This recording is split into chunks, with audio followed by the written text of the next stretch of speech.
lettre encyclique de sa sainteté le pape Pie XI, Quas Primas, de l'institution d'une fête du Christ roi, aux patriarches, primats, archevêques, évêques et autres ordinaires de lieu, en paix et communion avec le siège apostolique.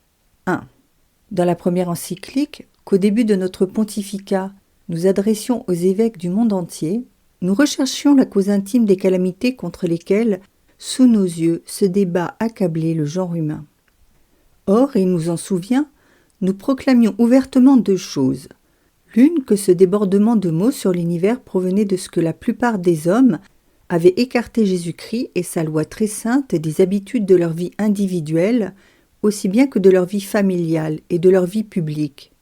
L'autre, que jamais ne pourrait luire une ferme espérance de paix durable entre les peuples, tant que les individus et les nations refuseraient de reconnaître et de proclamer la souveraineté de notre Sauveur. C'est pourquoi, après avoir affirmé qu'il fallait chercher la paix du Christ par le règne du Christ, nous avons déclaré notre intention d'y travailler dans toute la mesure de nos forces. Par le règne du Christ, disions-nous, car pour ramener et consolider la paix, nous ne voyions pas de moyen plus efficace que de restaurer la souveraineté de notre Seigneur. 2. Depuis, nous avons clairement pressenti l'approche de temps meilleurs, en voyant l'empressement des peuples à se tourner, les uns pour la première fois, les autres avec une ardeur singulièrement accrue, vers le Christ et vers son Église, unique dispensatrice du salut. Preuve évidente que beaucoup d'hommes, jusque-là exilés, peut-on dire, du royaume du Rédempteur, pour avoir méprisé son autorité, préparent heureusement et mènent à son terme leur retour au devoir de l'obéissance. Tout ce qui est survenu, tout ce qui s'est fait au cours de l'année sainte, digne vraiment d'une éternelle mémoire, n'a-t-il pas contribué puissamment à l'honneur et à la gloire du fondateur de l'Église, de sa souveraineté et de sa royauté suprême? Voici d'abord l'exposition des missions, qui a produit sur l'esprit et sur le cœur des hommes une si profonde impression. On y a vu les travaux entrepris sans relâche par l'Église, pour étendre le royaume de son époux chaque jour davantage, sur tous les continents, dans toutes les îles, même celles qui sont perdues au milieu de l'océan. On y a vu les nombreux pays que de vaillants et invincibles missionnaires ont conquis au catholicisme au prix de leur sueur et de leur sang. On y a vu enfin les immenses territoires qui sont encore à soumettre à la douce et salutaire domination de notre roi. Voici les pèlerins accourus de partout à Rome durant l'année sainte, conduits par leurs évêques ou par leurs prêtres. Quel motif les inspirait donc, sinon de purifier leurs âmes et de proclamer, au tombeau des apôtres et devant nous, qu'ils sont et qu'ils resteront sous l'autorité du Christ. Voici les canonisations, où nous avons décerné, après la preuve éclatante de leur admirable vertu, les honneurs réservés aux saints, à 6 confesseurs ou vierges. Le règne de notre Seigneur n'a-t-il pas en ce jour brillé d'un nouvel éclat? Ah, quelle joie, quelle consolation ce fut pour notre âme, après avoir prononcé les décrets de canonisation, d'entendre dans la majestueuse basilique de Saint-Pierre la foule immense des fidèles, au milieu du chant de l'action de grâce, acclamer d'une seule voix la royauté glorieuse du Christ. Tu rex gloriae Christe. À l'heure où les hommes et les États sont Dieu, devenus la proie des guerres, qu'allument la haine et des discordes intestines, se précipitent à la ruine et à la mort, l'Église de Dieu, continuant à donner au genre humain l'aliment de la vie spirituelle, engendre et élève pour le Christ des générations successives de saints et de saintes. Le Christ, à son tour, ne cesse d'appeler à l'éternelle béatitude de son royaume céleste ceux en qui il a reconnu de très fidèles et obéissants sujets de son royaume terrestre. Voici encore le 16e centenaire du concile de Nicée, qui coïncida avec le grand jubilé. Nous avons ordonné de célébrer cet anniversaire séculaire. Nous l'avons nous-mêmes commémoré dans la basilique vaticane, d'autant plus volontiers que c'est ce concile qui définit et proclama comme dogme de foi catholique la consubstantialité du Fils unique de Dieu avec son Père. C'est lui qui, en insérant dans sa formule de foi ou credo les mots « cuius regni non erit finis », affirma du même coup la dignité royale du Christ.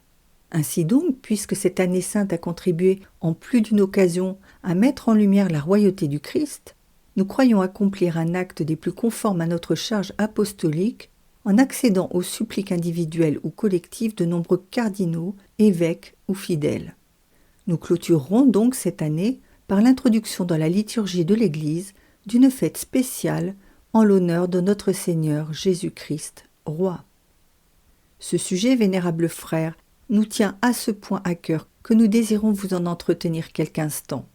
Il vous appartiendra ensuite de rendre accessible à l'intelligence et au sentiment de votre peuple tout ce que nous dirons sur le culte du Christ Roi, afin d'assurer dès le début et pour plus tard des fruits nombreux à la célébration annuelle de cette solennité.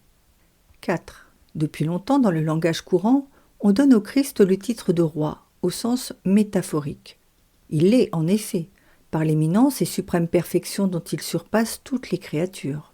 Ainsi, on dit qu'il règne sur les intelligences humaines, à cause de la pénétration de son esprit et de l'étendue de sa science, mais surtout parce qu'il est la vérité, et que c'est de lui que les hommes doivent recevoir la vérité et l'accepter docilement. On dit qu'il règne sur les volontés humaines, parce qu'en lui, à la sainteté de la volonté divine, correspond une parfaite rectitude et soumission de la volonté humaine, mais aussi parce que sous ses inspirations et ses impulsions, notre volonté libre s'enthousiasme pour les plus nobles causes. On dit enfin qu'il est le roi des cœurs, à cause de son inconcevable charité qui surpasse toute compréhension humaine, et à cause de sa douceur et de sa bonté qui attire à lui tous les cœurs. Car dans tout le genre humain, il n'y a jamais eu et il n'y aura jamais personne pour être aimé comme le Christ Jésus. 5. Mais pour entrer plus à fond dans notre sujet, il est de toute évidence que le nom et la puissance de roi doivent être attribués, au sens propre du mot, au Christ dans son humanité. Car c'est seulement du Christ en tant qu'homme qu'on peut dire « Il a reçu du Père la puissance, l'honneur et la royauté ». Comme Verbe de Dieu, consubstantiel au Père, il ne peut pas ne pas avoir tout en commun avec le Père, et par suite la souveraineté suprême et absolue sur toutes les créatures. 6. Que le Christ soit roi, ne le lisons-nous pas dans maintes passages des Écritures ? C'est lui le dominateur issu de Jacob, le roi établi par le Père sur Sion, sa montagne sainte, pour recevoir en héritage les nations et étendre son domaine jusqu'aux confins de la terre. Le véritable roi futur d'Israël, figuré dans le cantique nuptial sous les traits d'un roi très riche et très puissant, auquel s'adressent ces paroles « Votre trône, ô Dieu, est dressé pour l'éternité. Le sceptre de votre royauté est un sceptre de droiture. » Passons sur beaucoup de passages analogues, mais dans un autre endroit, comme pour dessiner avec plus de précision les traits du Christ, on nous prédit que son royaume ignorera les frontières et sera enrichi des trésors de la justice et de la paix. En ces jours se lèvera la justice avec l'abondance de la paix. Il dominera d'une mer à l'autre, du fleuve jusqu'aux extrémités de la terre. À ces témoignages s'ajoutent encore plus nombreux les oracles des prophètes, et notamment celui bien connu d'Isaïe. Un petit enfant nous est né, un fils nous a été donné. La charge du commandement a été posée sur ses épaules. On l'appellera l'admirable, le conseiller, Dieu, le fort, le Père du siècle futur, le prince de la paix. Son empire s'étendra et jouira d'une paix sans fin. Il s'assoira sur le trône de David et dominera sur son royaume pour l'établir et l'affermir dans la justice et l'équité, maintenant et à jamais. Les autres prophètes ne s'expriment pas différemment. Tel Jérémie annonçant dans la race de David un germe de justice, ce fils de David qui régnera en roi, sera sage et établira la justice sur la terre. Tel Daniel prédisant la constitution par le Dieu du ciel d'un royaume qui ne sera jamais renversé et qui durera éternellement. Et peu après il ajoute « Je regardais durant une vision nocturne, et voilà que, sur les nuées du ciel, quelqu'un s'avançait semblable au Fils de l'homme. Il parvint jusqu'auprès de l'Ancien des jours et on le présenta devant lui. Et celui-ci lui donna la puissance, l'honneur et la royauté. Tous les peuples de toutes les races et de toutes les langues le serviront. Sa puissance est une puissance éternelle qui ne lui sera pas retirée et son royaume sera incorruptible. » Tel Zacharie prophétisant l'entrée à Jérusalem aux acclamations de la foule, du juste et du sauveur, le roi plein de mansuétude, monté sur une ânesse et sur son poulain. Les saints évangélistes n'ont-ils pas constaté et prouvé la réalisation de cette prophétie ?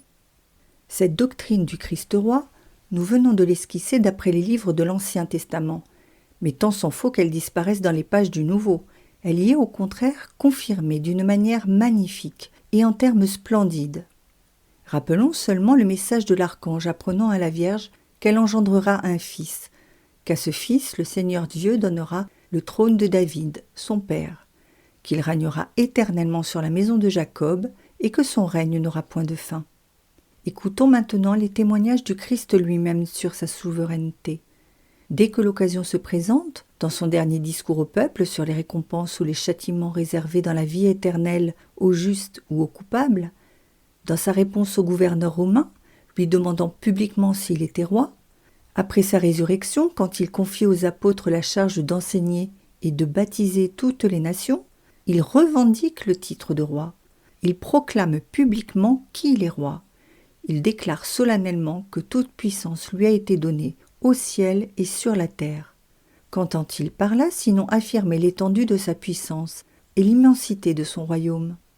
Dès lors, faut-il s'étonner qu'il soit appelé par saint Jean, le prince des rois de la terre, ou que, apparaissant à l'apôtre dans des visions prophétiques, il porte écrit sur son vêtement et sur sa cuisse « Roi des rois et Seigneur des seigneurs ». Le Père a, en effet, constitué le Christ héritier de toutes choses. Il faut qu'il règne jusqu'à la fin des temps, quand il mettra tous ses ennemis sous les pieds de Dieu et du Père. 7. De cette doctrine, commune à tous les livres saints, dérive naturellement cette conséquence. Étant le royaume du Christ sur la terre qui doit s'étendre à tous les hommes et tous les pays de l'univers, l'Église catholique se devait, au cours du cycle annuel de la liturgie, de saluer par des manifestations multiples de vénération, en son auteur et fondateur, le roi, le Seigneur, le roi des rois. Sous une admirable variété de formules, ces hommages expriment une seule et même pensée. L'Église les employait jadis dans sa psalmodie et dans les anciens sacramentaires. Elle en fait le même usage à présent dans les prières publiques de l'office qu'elle adresse chaque jour à la majesté divine et à la Sainte Messe dans l'immolation de l'hostie sans tache. En cette louange perpétuelle du Christ roi, il est facile de saisir le merveilleux accord de nos rites avec ceux des orientaux, en sorte que se vérifie ici encore l'exactitude de la maxime « Les lois de la prière établissent les lois de la croyance ». 8. Quant au fondement de cette dignité et de cette puissance de notre Seigneur, saint Cyril d'Alexandrie l'indique très bien. Pour le dire en un mot, dit-il, la souveraineté que Jésus possède sur toutes les créatures, il ne l'a point ravie par la force, il ne l'a point reçue d'une main étrangère, mais c'est le privilège de son essence et de sa nature. En d'autres termes, son pouvoir royal repose sur cette admirable union qu'on nomme l'union hypostatique. Il en résulte que les anges et les hommes ne doivent pas seulement adorer le Christ comme Dieu, mais aussi obéir et être soumis à l'autorité qu'il possède comme homme, car au titre de l'union hypostatique, le Christ a pouvoir sur toutes les créatures. 9. Mais quoi de plus délectable, de plus suave que de penser que le Christ, en outre, règne sur nous non seulement par droit de nature, mais encore par droit acquis puisqu'il nous a rachetés. Ah, puissent tous les hommes qui l'oublient se souvenir du prix que nous avons coûté à notre Sauveur. Vous n'avez pas été rachetés avec de l'or ou de l'argent corruptible, mais par le sang précieux du Christ, le sang d'un agneau, sans tache et sans défaut. Le Christ nous a achetés à grand prix. Nous ne nous appartenons plus. Nos corps eux-mêmes sont des membres du Christ. Nous voulons maintenant expliquer brièvement la nature et l'importance de cette royauté. 10. Il est presque inutile de rappeler qu'elle comporte les 3 pouvoirs, sans lesquels on saurait à peine concevoir l'autorité royale. Les textes des Saintes Lettres que nous avons apportés en témoignage de la souveraineté universelle de notre Rédempteur le prouvent surabondamment. C'est d'ailleurs un dogme de foi catholique que le Christ Jésus a été donné aux hommes à la fois comme Rédempteur, de qui ils doivent attendre leur salut, et comme législateur, à qui ils sont tenus d'obéir. Les évangélistes ne se bornent pas à affirmer que le Christ a légiféré, mais ils nous le montrent dans l'exercice même de son pouvoir législatif. À tous ceux qui observent ces préceptes, le divin Maître déclare en diverses occasions et de diverses manières qu'ils prouveront ainsi leur amour envers lui et qu'ils demeureront en son amour. Quant au pouvoir judiciaire, Jésus en personne affirme l'avoir reçu du Père, Dans une réponse aux Juifs qui l'accusaient d'avoir violé le sabbat en guérissant miraculeusement un malade durant ce jour de repos, le Père, leur dit-il, ne juge personne, mais il a donné au Fils tout jugement. Dans ce pouvoir judiciaire est également compris, car il en est inséparable, le droit de récompenser ou de châtier les hommes, même durant leur vie.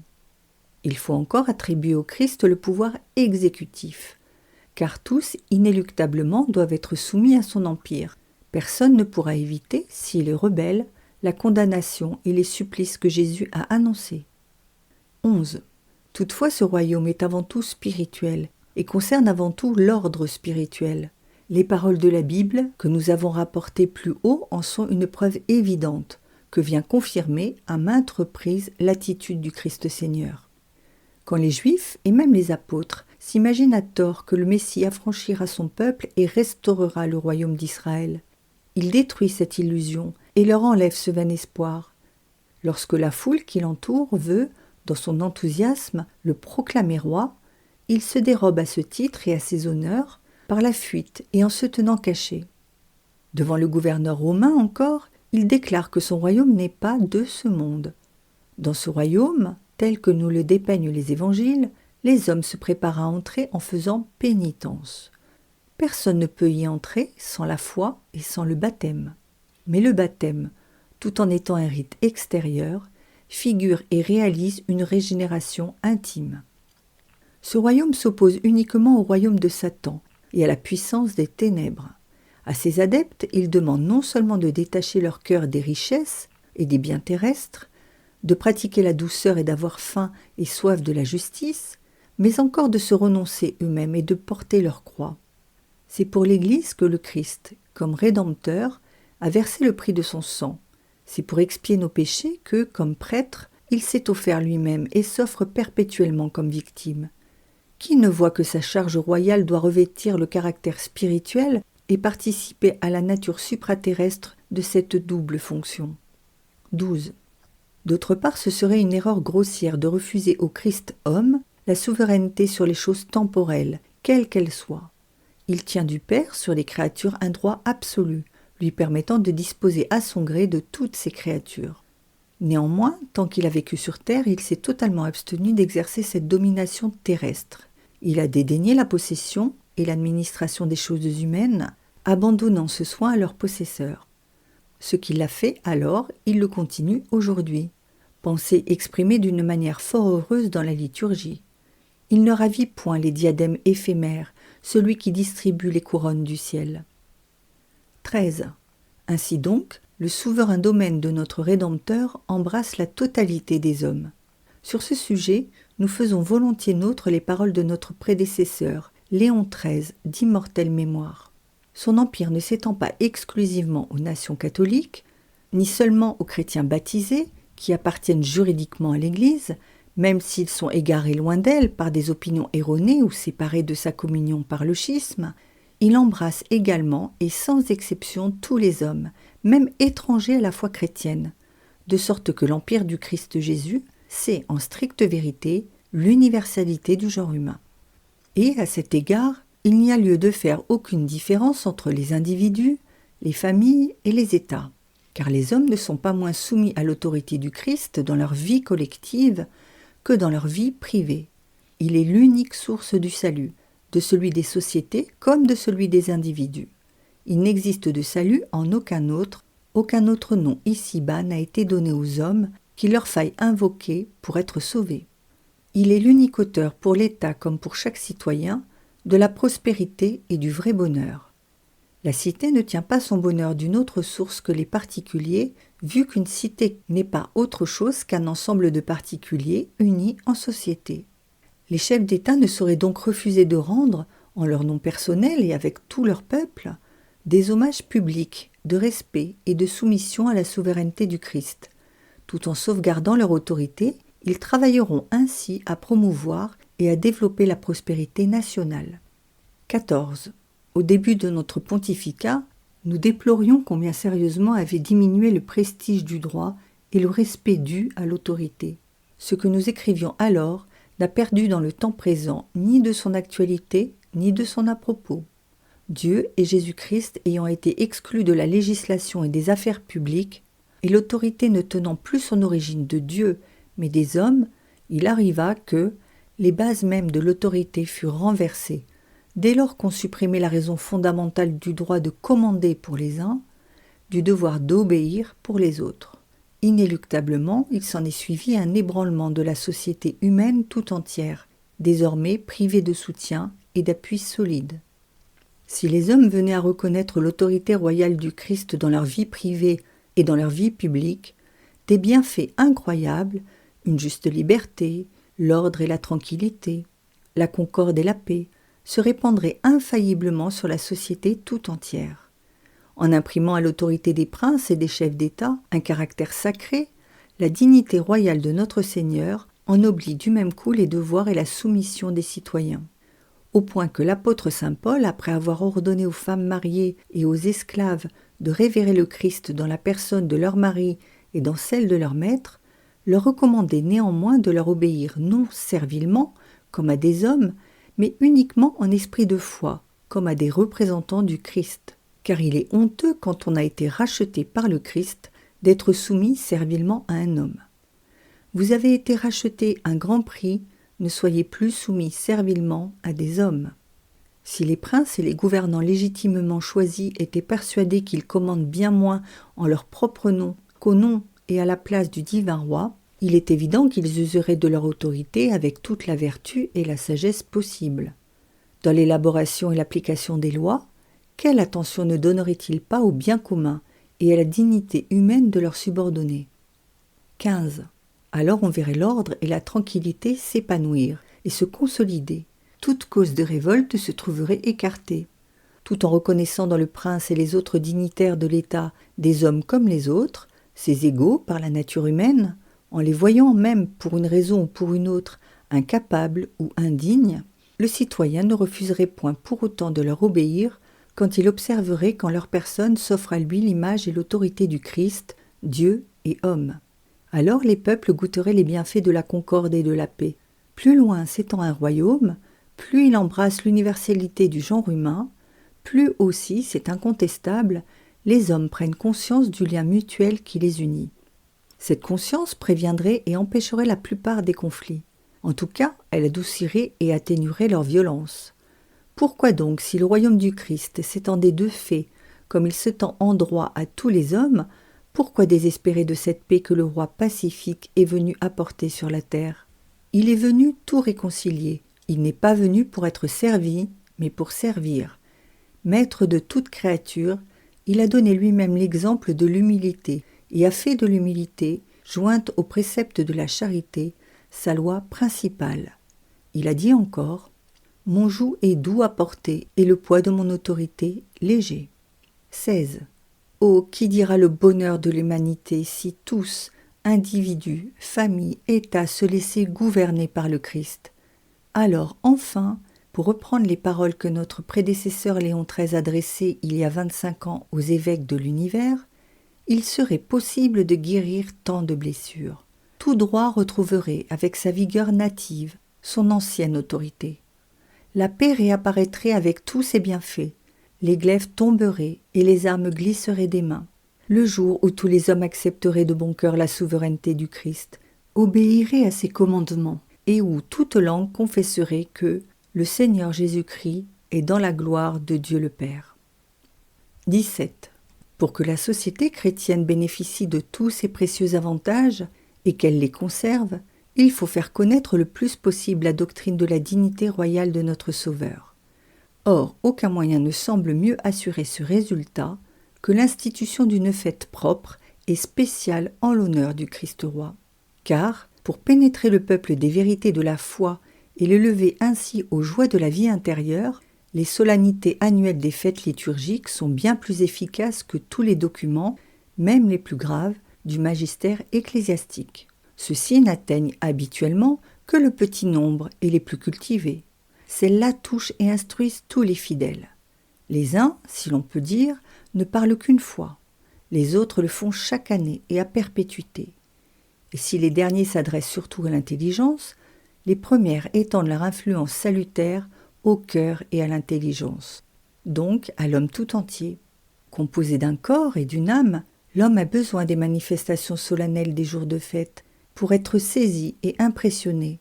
La variété et la splendeur des cérémonies liturgiques l'imprègnent abondamment des enseignements divins. Il les transforme en sève et en sang et les fait servir au progrès de sa vie spirituelle. Du reste, l'histoire nous apprend que ces solennités liturgiques furent introduites au cours des siècles, les unes après les autres, pour répondre à des nécessités ou des avantages spirituels du peuple chrétien. Il fallait par exemple raffermir les courages en face d'un péril commun, prémunir les esprits contre les pièges de l'hérésie, exciter et enflammer les cœurs à célébrer avec une piété plus ardente quelques mystères de notre foi ou quelques bienfaits de la bonté divine. C'est ainsi que, dès les premiers temps de l'ère chrétienne, alors qu'ils étaient en butte aux plus cruelles persécutions, les chrétiens introduisirent l'usage de commémorer les martyrs par des rites sacrés, afin, selon le témoignage de saint Augustin, que les solennités des martyrs fussent des exhortations aux martyrs. Les honneurs liturgiques qu'on décerna plus tard aux saints confesseurs, aux vierges et aux veuves contribuèrent merveilleusement à stimuler chez les chrétiens le zèle pour la vertu, indispensable même en temps de paix. Les fêtes instituées en l'honneur de la bienheureuse Vierge eurent encore plus de fruits. Non seulement le peuple chrétien entoura d'un culte plus assidu la Mère de Dieu, sa protectrice la plus secourable, mais il conçut un amour plus filial pour la mère que le Rédempteur lui avait laissée par une sorte de testament. Parmi les bienfaits dont l'Église est redevable au culte public et légitime rendu à la Mère de Dieu et au sein du ciel, le moindre n'est pas la victoire constante qu'elle a remportée en repoussant loin d'elle la peste de l'hérésie et de l'erreur. Admirons ici encore les desseins de la providence divine qui, selon son habitude, tire le bien du mal. Elle a permis de temps à autre que la foi et la piété du peuple fléchissent, que de fausses doctrines dressent des embûches à la vérité catholique, mais toujours avec le dessein que, pour finir, la vérité resplendisse d'un nouvel éclat, que, tirés de leur torpeur, les fidèles s'efforcent d'atteindre à plus de perfection et de sainteté. Les solennités récemment introduites dans le calendrier liturgique ont eu la même origine et ont porté les mêmes fruits. Telle la fête Dieu, établie quand se relâchèrent le respect et la dévotion envers le très saint sacrement, célébrée avec une pompe magnifique, se prolongeant pendant 8 jours de prière collective. La nouvelle fête devait ramener les peuples à l'adoration publique du Seigneur.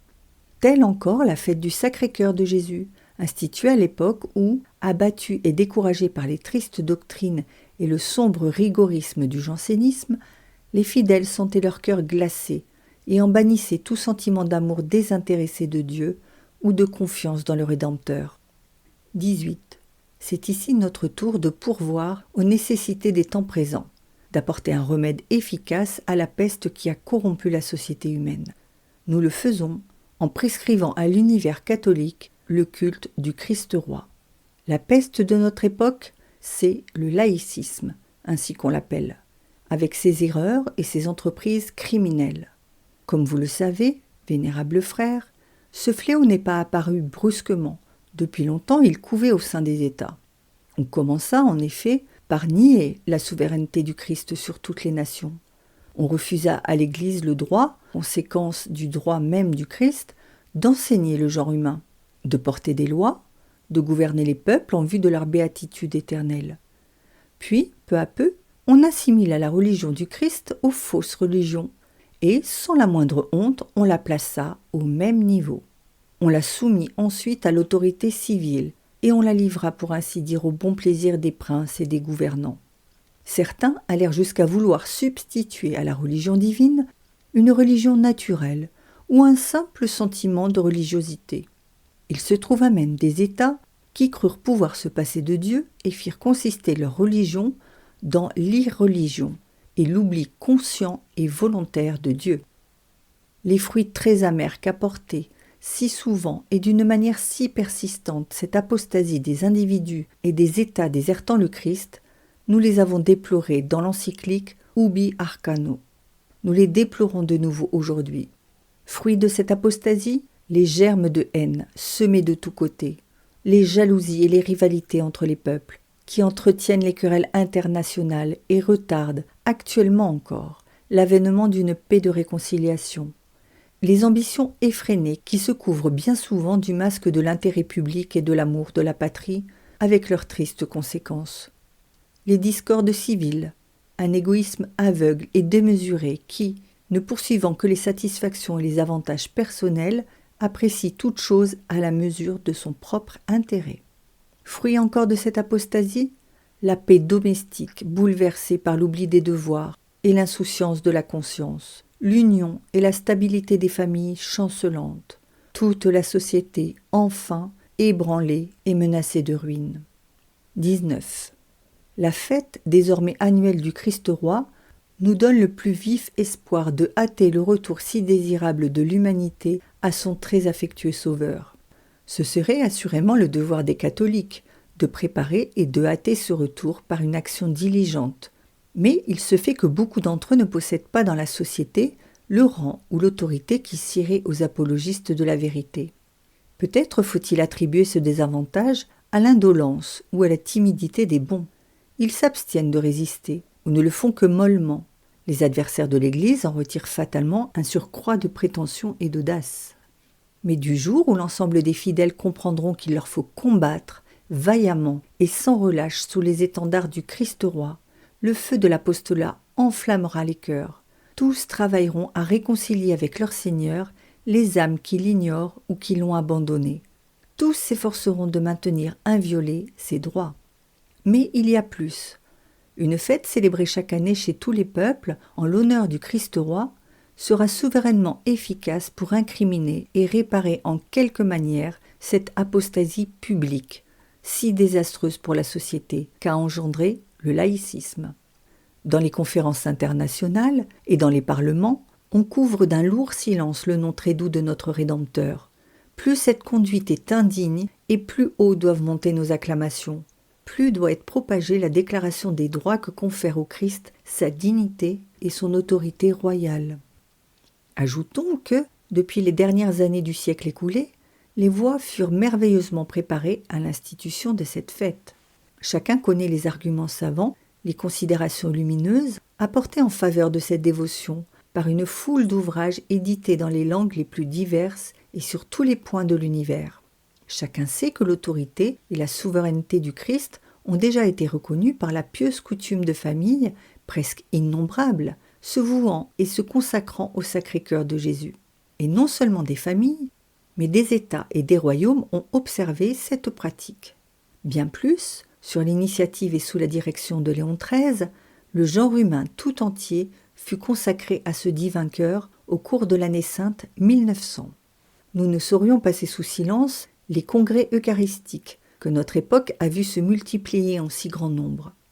Ils ont servi merveilleusement la cause de la proclamation solennelle de la royauté du Christ sur la société humaine, par des conférences tenues dans leurs assemblées, par des sermons prononcés dans les églises, par des expositions publiques et des adorations en commun du Saint-Sacrement, par des processions grandioses.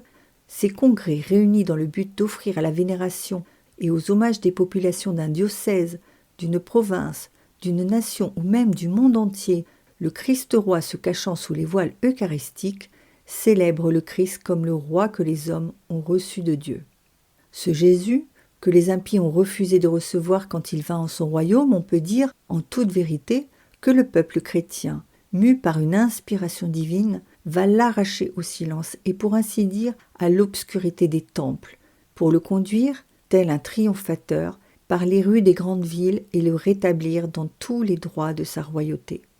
Pour l'exécution de notre dessein, dont nous venons de vous entretenir, l'année sainte qui s'achève offre une occasion favorable entre toutes.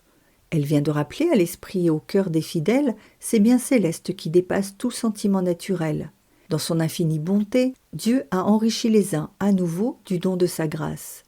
Il a affermi les autres dans la bonne voie, en leur accordant une ardeur nouvelle pour rechercher des dons plus parfaits. Que nous prêtions donc attention aux nombreuses suppliques qui nous ont été adressées, ou que nous considérions les événements qui marquèrent l'année du grand jubilé, nous avons certes bien des raisons de penser que le jour est venu, pour nous, de prononcer la sentence si attendue de tous. Le Christ sera honoré par une fête propre et spéciale comme roi de tout le genre humain. Durant cette année, en effet, comme nous l'avons remarqué au début de cette lettre, ce roi divin, vraiment admirable en ses seins, a été magnifiquement glorifié par l'élévation aux honneurs de la sainteté d'un nouveau groupe de ses soldats. Durant cette année, une exposition extraordinaire a, en quelque sorte, montré à tout le monde les travaux des héros de l'Évangile, et tous ont pu admirer les victoires remportées par ces champions du Christ pour l'extension de son royaume. Durant cette année, enfin, nous avons commémoré avec le centenaire du concile de Nicée la glorification contre ces négateurs de la consubstantialité du Verbe incarné avec le Père, dogme sur lequel s'appuie, comme sur son fondement, la royauté universelle du Christ. En conséquence, en vertu de notre autorité apostolique, nous instituons la fête de notre Seigneur Jésus-Christ Roi.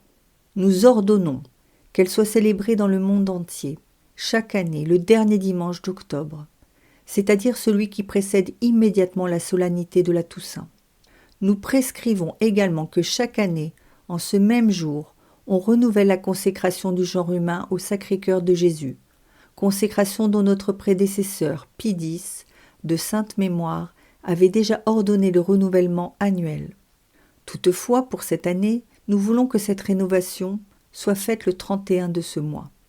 En ce jour, nous célébrerons la messe pontificale en l'honneur du Christ Roi et nous ferons prononcer en notre présence cette consécration.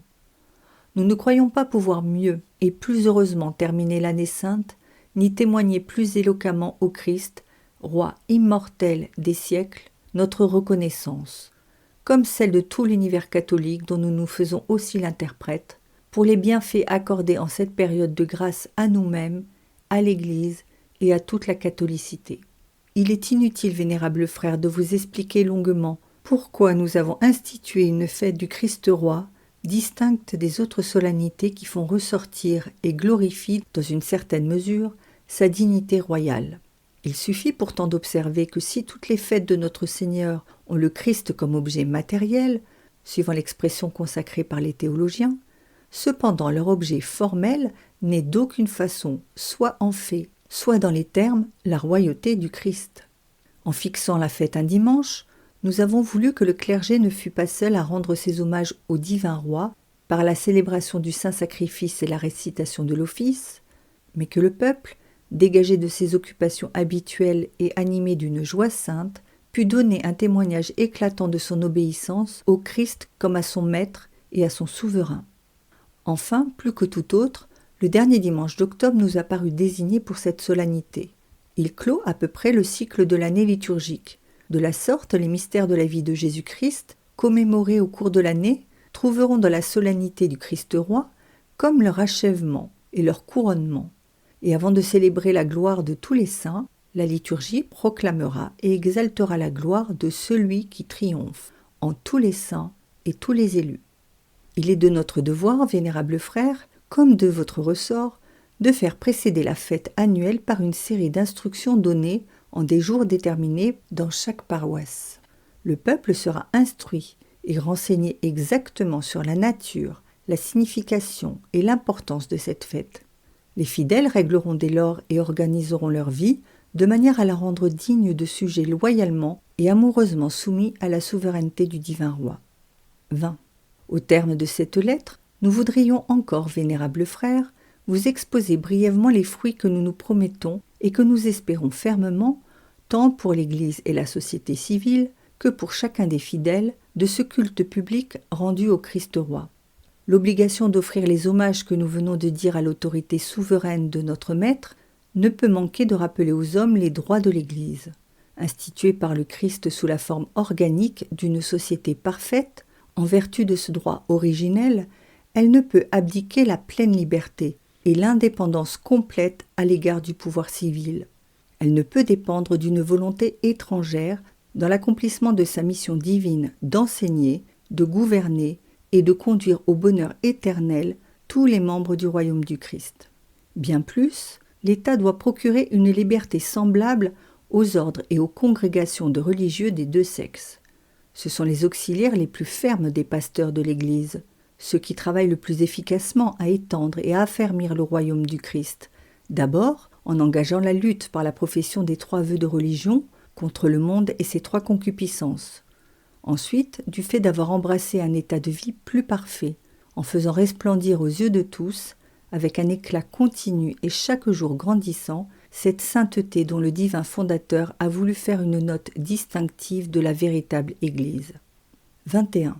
Les États, à leur tour, apprendront par la célébration annuelle de cette fête que les gouvernants et les magistrats ont l'obligation, aussi bien que les particuliers, de rendre au Christ un culte public et d'obéir à ses lois.